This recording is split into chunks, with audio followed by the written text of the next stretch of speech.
নমস্কার দর্শকবৃন্দ, আমি কৃষ্ণকান্ত সিনহা সে জানি যাবার আপনাদের সবাইকে স্বাগত জানাই। ইম্পর্টেন্ট গুরুত্বপূর্ণ কয়েকটা খবর নিয়ে আসলাম, সঙ্গে থাকবেন। ভিডিওটা দেখার সঙ্গে সঙ্গে ছোট্ট লাইক কমেন্ট করে রাখবেন যাতে সবার কাছে এই গুরুত্বপূর্ণ খবরটা পৌঁছে যাক। দর্শকবৃন্দ, আসাম সরকারের তরফ থেকে অরুণোদয়ের হিতাধিকারী যারা, ওনাদের বহু লোকের নাম বাদ পড়ে গিয়েছিল। তো সেটাতে কমপ্লেন করার জন্য আসাম সরকারের তরফ থেকে একটা টোল ফ্রি নাম্বার দিয়ে দেওয়া হয়েছিল। সেই টোল ফ্রি নাম্বারে বহু মানুষ ফোন করছেন, কিন্তু ফোন লাগছে না বলে অনেক মানুষের এরকম অভিযোগ। দর্শকবৃন্দ, 1800-202-6256 সরকার যেটা দিয়েছিল সেটাতে লাগছে না।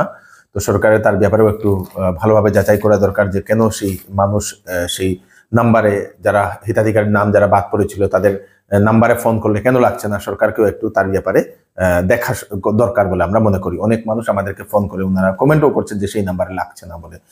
তো সরকার বা আমাদের যারা জনপ্রতিনিধিরা আছেন, ওনাদের একটা রিকোয়েস্ট যে আপনারা দয়া করে সরকারের কাছে এই খবরটা পৌঁছে দিয়ে সেই নাম্বারটা অ্যাভেলেবেল হোক সেটার জন্য।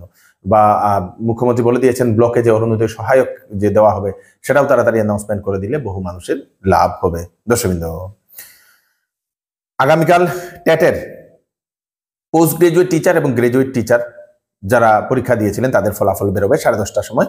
madhyamik.assam.gov.in এই ওয়েবসাইটে গেলে আপনারা সেই রেজাল্টটা দেখতে পারবেন। দর্শকবৃন্দ, আসামের মাননীয় মুখ্যমন্ত্রী ডক্টর হিমন্ত বিশ্ব শর্মা মহোদয়ের একটা বৃহত্তর অ্যানাউন্সমেন্ট। 25 নভেম্বর বিধানসভার অধিবেশনে উত্থাপন করা হবে একটা নতুন বিল। সেই বিল কি হবে? চা শ্রমিক যারা আছেন ওনাদের জন্য এই বিলে অনেক লাভ হবে। মুখ্যমন্ত্রী বলে দিয়েছেন এই আইনের জড়িয়ে চা বাগানের মাটির মালিক হবে চা বাগানের শ্রমিকগণ বলে মুখ্যমন্ত্রী এরকম একটা অ্যানাউন্সমেন্ট করে দিয়েছেন।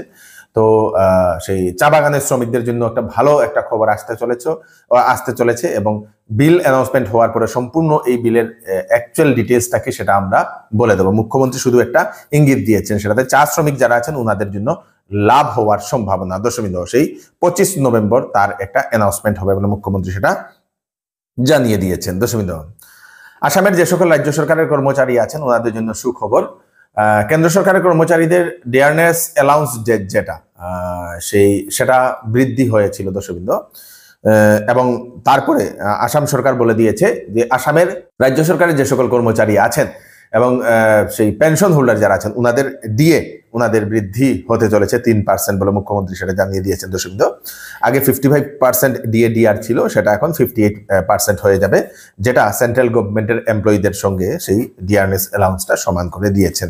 দর্শকবৃন্দ, নিযুত ময়না প্রকল্প, সেই প্রকল্প রূপায়ণের জন্য প্রায় 100 কোটি টাকার উপরে অধিক সরকার অনুমোদন দিয়ে দিয়েছে, যাতে ছাত্রীদেরকে রেগুলার মাসে মাসে সেই টাকাটা অ্যাকাউন্টে দেওয়ার জন্য। দর্শকবৃন্দ, রিজার্ভ ব্যাংক অফ ইন্ডিয়ার বিশেষ একটা সিদ্ধান্ত, জানুয়ারি 2026 থেকে সকল চেক যেগুলো থাকবে, ব্যাংকের যে চেকগুলো থাকবে সেই চেকগুলা 3 ঘন্টার মধ্যে ক্লিয়ারেন্স হবে, 3 আওয়ার্সের ভিতরে ক্লিয়ারেন্স হবে। তার জন্য নতুন একটা সিস্টেম করতে চলেছে রিজার্ভ ব্যাংক অফ ইন্ডিয়া। দর্শকবৃন্দ, জুবিন গার্গ নিয়ে মুখ্যমন্ত্রী কয়েকটা অ্যানাউন্সমেন্ট করেছেন। দর্শকবৃন্দ, জুবিন গার্গের বিচার যেটা, সেই বিচারটা ফাস্ট ট্র্যাকে করার জন্য একটা সেই নতুন উকিল নিযুক্ত করা হবে বলে মুখ্যমন্ত্রী জানিয়েছেন। তার জন্য কোর্টেও তার জন্য সেই আবেদন করা হবে ফাস্ট ট্র্যাকে, যাতে জুবিন গার্গের যে কেসটা সেই কেসের শুনানি তাড়াতাড়ি করার জন্য বলে মুখ্যমন্ত্রী সেটা জানিয়ে দিয়েছেন। দর্শকবৃন্দ, সোনাপুরে যে জুবিন গার্গের যেখানে সেই অন্তিম সংস্কার করা হয়েছিল, শেষকৃত্য যে জায়গাটা সম্পন্ন করা হয়েছিল, সেখানে একটা স্থায়ী সমাধি ক্ষেত্র বানানো হবে, সেটা আসাম সরকার বানাবে। তার জন্য লোক নির্মাণ বিভাগকে তার জন্য দায়িত্ব দেওয়া হবে। কিন্তু সেই সমাধি ক্ষেত্র বানানোর জন্য একটা পরিকল্পনা কমিটি জরুরি। বেশ কয়েকজনকে নিয়ে একটা পরিকল্পনা কমিটি বানানো হয়েছে, তার মধ্যে 1 নম্বরে আছেন গরিমা গার্গ মহোদয়। দর্শকবৃন্দ, মুখ্যমন্ত্রী সেটা জানিয়ে দিয়েছেন।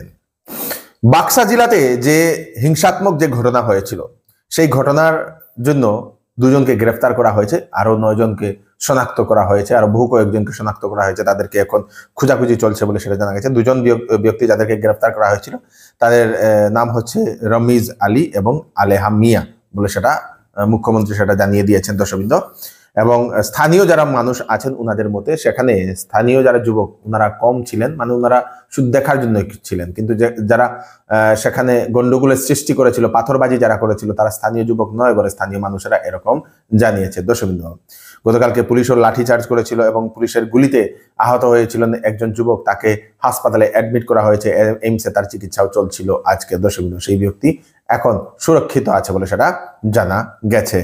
এনএইচআইডিসিএল এর একজন অফিসারকে গ্রেফতার করা হয়েছে। তার বাড়ি থেকে 2 কোটি টাকার অধিক সম্পত্তি, নগদ ধন উদ্ধার করা হয়েছে। দশম দিন সিবিআই এর তরফ থেকে একটা বিশেষ অভিযান, executive engineer, regional office NHIDCL Guwahati. দশমিন্দ মেইস নাম Ratan Kumar Singh, M Ratan Kumar Singh, regional office Guwahati থেকে সেই ঘুষ নেওয়ার সময় 10 লক্ষ টাকা ঘুষ নেওয়ার সময় একটা সেই কাজের বিল তাড়াতাড়ি, ক্লিয়ারেন্সের সার্টিফিকেট তাড়াতাড়ি দেওয়ার জন্য ঘুষ নিচ্ছিলেন এবং সেই সময় তাকে গ্রেফতার করে সিবিআই। তারপরে তার বাড়িতে গিয়ে এই সময় তল্লাশি করে 2.62 কোটি টাকা নগদ তার বাড়ি থেকে, টাকার পাহাড় বলতে পারেন, উদ্ধার করেছে সিবিআই। দশবিন্দু তারপরে তার কাছ থেকে তার বাড়ি থেকে 20টি ফ্ল্যাটের কাগজ এবং 9টি জমির কাগজ উদ্ধার করেছে সিবিআই। আরো তদন্ত করা হচ্ছে। দশবিন্দু মানে কিরকম আপনারা টাকা করে নিয়েছে সেটা আপনারা বুঝতে পারছেন। দশবিন্দু এই ধনতেরস উপলক্ষে হরিশ হোন্ডা নিয়ে আসলো আপ টু 25,000 টাকার বেনিফিট, যেখানে জিএসটি বেনিফিট থাকছে আপ টু 15,000, সাথে থাকছে আপ টু 10,000 টাকা পর্যন্ত স্ক্র্যাচ এন্ড উইনের গিফট। তার সাথে থাকছে একটি সিলভার কয়েন এক্সচেঞ্জ গিফট ও 2টি ফ্রি হেলমেট। এই ধনতেরসের অফারগুলো রয়েছে সীমিত সময়ের জন্য, তাই আজই চলে আসুন হরিশ হোন্ডা শোরুমে ও নিয়ে যান আপনার পছন্দের স্কুটার বা মোটরসাইকেল। আসন্ন দীপাবলি ও ধনতেরস উপলক্ষে শ্যামসুন্দর জুয়েলার্স আপনাদের জন্য নিয়ে এলো ধামাকাদার অফার। প্রতি গ্রাম সোনার গহনার মূল্যের উপর 250 টাকা ছাড় ও হলমার্ক গহনার মজুরির উপর ফ্ল্যাট 40% ছাড়। হীরার গহনার মূল্যের উপর ফ্ল্যাট 20% ডিসকাউন্ট। তাই তাড়াতাড়ি চলে আসুন Shyamsundar jewellers, central road, Silchar. Offer offer offer! এবার দুর্গাপুজোতে চৌধুরী টেক্সটাইল দিচ্ছে বাম্পার অফার। ফ্যান্সি কাপড়ে ফ্ল্যাট 20% ডিসকাউন্ট। তাছাড়া 7,999 টাকার কেনাকাটা করলে পাবেন গিফট, 14,999 টাকার কেনাকাটা করলে পাবেন গিফট, 24,999 টাকার কেনাকাটা করলে পাবেন গিফট। 10 দিনের বিক্রিত মাল পছন্দ না হলে আপনারা ফেরতও নিতে পারেন। তাড়াতাড়ি করুন চৌধুরী টেক্সটাইল, ফাটক বাজার, গলি নম্বর 2, শিলচর। আগামীকাল 17 অক্টোবর কংগ্রেসের যিনি সাংসদ রাহুল গান্ধী মহাশয়, উনি আসবেন আসামে এবং জুবিন গার্গের যে সমাধিস্থল সেখানে উনি শ্রদ্ধাঞ্জলি অর্পণ করবেন বলে সেটা জানা গেছে। 28 দিন পর রাহুল গান্ধী মহোদয় আসছেন, মানে জুবিন গার্গের মৃত্যুর 28 দিন পর রাহুল গান্ধী মহাশয় আসামে আসছেন বলে মুখ্যমন্ত্রী এরকম মন্তব্য করেছেন। দশমিন্দ আবার পিএমএওয়াই এর ঘরের দশমিন্দ জিও ট্যাগিং করতে দুর্নীতির অভিযোগ কাছাড় জেলার বরজালেঙ্গা জিপিতে। তা নিয়ে বরজালেঙ্গা ব্লক কংগ্রেস কমিটিরা এরকম একটা অভিযোগ উত্থাপন করেছেন বৃহস্পতিবার। তা নিয়ে যোগীরবনে এক প্রতিবাদী সভা অনুষ্ঠিত হয়েছে। দলের অত্যাচার বন্ধ করো, মেম্বারের উপর শাসক দলের অত্যাচার বন্ধ করো, মেম্বারের উপর শাসক দলের অত্যাচার বন্ধ করো। যদি অত্যাচার বন্ধ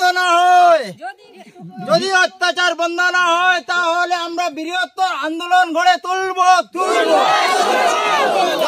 কিন্তু এখানে প্রথম থেকেই যে ঝামেলা শুরু হয়েছে, আমি উনাকে নিয়ে গিয়েছিলাম সফাতুন বিবি একটা মুসলিম ঘরে। তখন উনার সঙ্গে এসেছিলেন আশিস রাহা। উনি বলছেন প্রথমেই আপনি কোন করে লইয়া আইলা, অন্যদিকে আনতে পারলাম না মেইন রোডে। এইভাবে উনার সঙ্গে অনেক রাগারাগি। এরপরে উনার ঘর জিওটিং হবে না, পরে হবে। ওই সময় অনেক বাকপিতনটা হয়েছে। আমি বললাম যে আমি এরকম আমি করতে পারবো না। আমি জিজ্ঞেস করলাম কি আশিস দা, এরকম নাকি আপনাদের প্ল্যান চলছে? ওইখানে মানুষ জমিয়েছেন, সব মানুষ এখানে এসে আমাকে ঘেরাও করে নিয়েছে। বলছেন আমাদের ঘর জিওটিং না করে আপনি এক পা এগোতে পারবেন না, আমাদের ঘর জিওটিং করুন। আমি ওনাকে অনেক বুঝালাম, অন্তত 50 জন মানুষ হবে, মেয়ে লোক পুরুষ লোক, বেশিরভাগ মেয়ে লোক, যে সবাই পাবে। এবার তো ঘর বিক্রি হচ্ছে না। আর দাস বলছে আমার ঘরে 4টা জিওটিং করতে হবে, এবার বাধ্য করছে। আরো যারা চতুর্দিকে তো সবাই বলছে বাধ্য করছে। কিন্তু এই উপেন্দ্র দাসও ঘর পেয়েছে, এখন আবার জিওটিং করতে চাইছে। ওর গাড়ি টাড়িও আছে, পাকা বিল্ডিং আছে, 2টা ঘর পেয়েছে এর আগেও। এরপরে আরো যারা দাবি করছে এরাও ঘর পেয়েছে। আমি জিজ্ঞেস করলাম যে ঘর যখন পেয়েছো একটু অপেক্ষা করো। আর ওরা একটা লিস্ট দেখাচ্ছে, তারপরে বলছে না এখানে কংগ্রেসের মেম্বারের কোনো প্রয়োজন নেই। তো তারা বলছে তাদের সঙ্গে ওই বিজেপির ক্যাডাররা, কংগ্রেসের আমাদের উপর মহল থেকে নেতার ফোন এসেছে যে এখানে বিজেপির কংগ্রেসের মেম্বার লাগে না, আমরাই জিওটিং করবো। অর্থাৎ সেটা একদম পরিষ্কার যে ইতিপূর্বে যা হয়েছে এই ওয়ার্ডে পয়সা ছাড়া পাওয়া যায় না, তারা কয়েকজন আছে তারা ওইটা দিয়েই তারা জীবন চালাচ্ছে। বছরের পর বছর পুরসভার বকেয়া ভাড়া পরিশোধ না করায় শিলচর ফাটাক বাজার এবং গোলদিঘি মলের বেশ কয়েকটি দোকান তালা মেরে দিল শিলচর মিউনিসিপাল কর্পোরেশন।